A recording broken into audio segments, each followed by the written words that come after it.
እንዴ እኒህ ኢትዮጵያውያን ግን አስማተኞች ናቸው እንዴ ሲሉ ጠየቁ። ግራም ተጋቡ።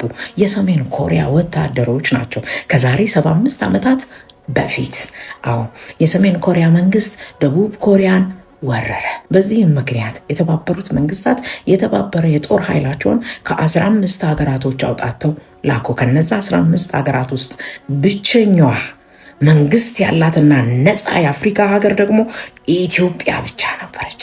አዎ የኔና የናንተ ኢትዮጵያ ቃኘው ሻለቃ የተሰኘ ቡድኗን ወደ ኮሪያ አዝምታለች። በወቅቱ የቃኘው ሻለቃን ቡድን እየመራ ወደ ኮሪያ የዘመተው ያኔው ኮሎኔል አማን አምዶም ሚካኤል ነበር። በኋላ ጄኔራል የሆነው ማለት ነው የደርጉ ኮሎኔል አማን ሚካኤል አምዶም ደቡብ ኮሪያ ከደረሰ በኋላ አማካሪዎችና ማካርተር የተባለ የተባበሩት መንግስታት የጦር ህብረት መሪ እንዳለ ሲያቅ እንዴ እኔን ነው የምታማክረኝ? እኔን ነው የምትመራኝ? የኔን ጦር አንተ ልትመራ እኮ እኛ በአንተ ስር ሆነ ልንታዘዝ? የለም አሻፈረኝ። ይህንን ጦርነት እኔ አልሳተፍም። ማንም ነጭ መቶ አያዘኝ አሉ። ከዛም አሻፈረኝ ብሎ ወደ ሀገራቸው ተመለሱ። እርግጥ የእርሳቸው የያኔው ጀግንነት ማጣፈጫ ቅመም ሆኖ ኖሮ በኋላ የተባበሩት መንግስታት የ22 ሀገራት ጦርን የነጩንም የጥቁሩንም ጦር ያዘዝነው እኛ ኢትዮጵያውያኖች ሆነን በኮንጎ በጀነራል ከበደ ገብሬ ማለት ነው። ጀነራል ከበደ ገብሬ በኮንጎ ጦርነት 22ቱንም ሀገራት መሩ። ጥቁሩንም ነጩንም አንድ ላይ አድርገው ኮሎኔሉ እንዳሉት ኋላ ጀነራል ሆነዋል።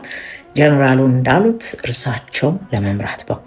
እንግዲህ ቃኘው ሻለቃ ሲገል ሲማርክና ሲያቆስል እንጂ ቆስሉ ሲማረክ ሞቶ ሲማረክ ያላዩት የሰሜን ኮሪያ ታጣቂዎች እንዴ እኒህ ኢትዮጵያውያኖች ግን አስማተኞች ናቸው እንዴ ለምንድን የማንይዛቸው የሚል ጥያቄ አስበረግጋቸው እንደነበረ ከሄዱት 14 ሌላ ሀገራቶች በተለየ የኢትዮጵያን ጦር ይፈሩ እንደነበረ ይነገርለታል። ቀዳማዊ ኃይለ ሥላሴ በሊግ ኦፍ ኔሽን መድረክ ላይ ወጥተው ሀገራቸው ስለመወረሯና የሊግ ኦፍ ኔሽን አባል ሀገራት አንድ ነገር እንዲሉ ቢጠይቁም ጠረጴዛቸውን እየደበደቡ የሚናገሩትን እንኳን ሊያደምጧቸው አልፈቀዱም። የፋሽስቱ ደጋፊ አባል ሀገራት በዚህም ቃሱ አንድ ትንቢት ተናግረዋል። እሱም ተፈጽሟል። ኧረ ተው ደግ አይደለም።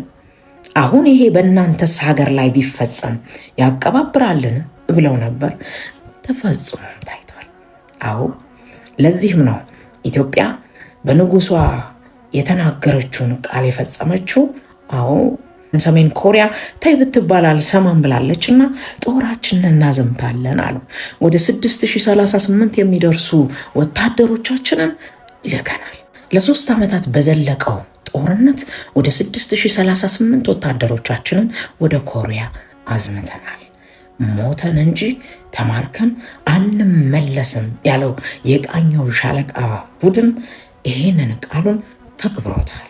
አንድም ጦረኛ አንድም ወታደር ያልተማረከባት ኢትዮጵያ፣ አንድም ወታደር ሞቶም እንኳን ቢሆን በጠላት እጅ ያልወደቀባት ኢትዮጵያ። በጦርነቱ መባቻ ላይ ምርኮኞቻቸውን ሲያስቆጥሩ 14ቱም ሀገራት ማለት ነው ብቸኛዋ አንድም ምርኮኛ በጠላት እጅ ያልወደቀባት ሀገር የኔና የናንተዋ ኢትዮጵያ ነበረች። በጣም የሚገርመው የሞቱ ወታደሮችን እንኳን በጠላቶች እንዳይወድቁ መስዋዕትነት ከፍለው ጓዶቻቸውን ከወደቁበት አንስተው አስክሬናቸውን በክብር ይወስዱ ነበር። ኢትዮጵያ በኮሪያው ዘመቻ ወቅት ብቸኛ የአፍሪካ ሀገር መሆኗ ብቻ ሳይሆን የሚደንቀው በጦር ውሏ 253 ውጊያዎችን የፈጸመች ሲሆን 253ቱንም ውጊያዎች በጀግንነት በማሸነፍ ብቻ ነው የተወጣችው።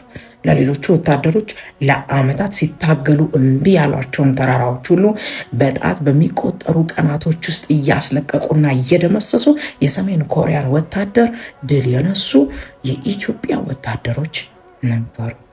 122 ወታደሮቿን ለዚሁ ጦርነት ሰውታለች የእኛ ሀገር። ኮሪያዎችም በክብር ሐውልት ሰርተው አቁመው ይዘክሯቸዋል። እኛ ኢትዮጵያውያኖችም እኒህን በዓለም ፊት ያስከበሩንን ኢትዮጵያ በምንም ነገር ከዓለም ፊት ቀድማ የምትሰለፍና ማንነቷን የምታስመሰክር ሀገር እንደሆነች ላሳዩልን አባቶቻችን ክብር ከትከሻችን ዝቅ ብለን እናመሰግናለን።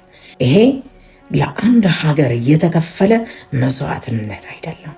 ከግፈኞች ጋር ያለመተባበር፣ ግፍን ያለመደገፍ፣ ከተከፉ ጎን የመቆም፣ ለጭቁኖች ድምፅ የመሆን፣ ለጭቁኖች ጥላ የመሆን የኢትዮጵያ ማንነቷ የቆየ ታሪኳ ጭምር ነው።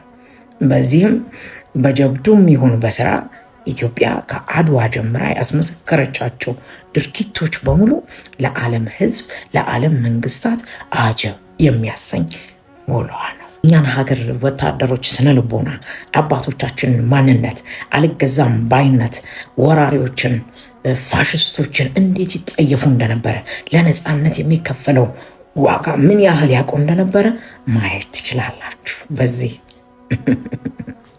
እናም ለዘማች ቤተሰቦችም ለኢትዮጵያውያኖች በሙሉ ለኢትዮ ኮሪያ 75ኛ ዓመት እንኳን አደረሳችሁ። ክብር ለአባቶቻችን ሀገራችንን ላቆዩልን፣ በዓለም መድረክ ሁሉ ቀዳሚነቷን እያሳዩ በደማቸው የጻፉት በወርቅ አድምቀው የጻፉት የኢትዮጵያ ስም ዛሬም ነገም ከፍ ይበለልን። አባቶቻችን እናመሰግናለን። እንኳን አደረሳችሁ።